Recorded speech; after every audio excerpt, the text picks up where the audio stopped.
Ang kabataan, ang pag-asa ng bayan. Pero, paano na lang pag sila na ang napabayaan?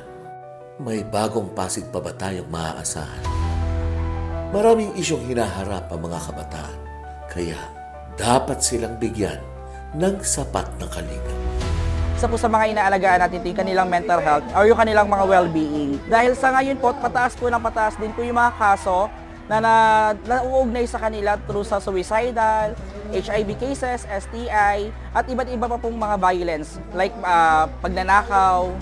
May mga tulong naman daw silang natatanggap mula sa Pasig, pero ramdam daw nila na hindi 100% ang suporta.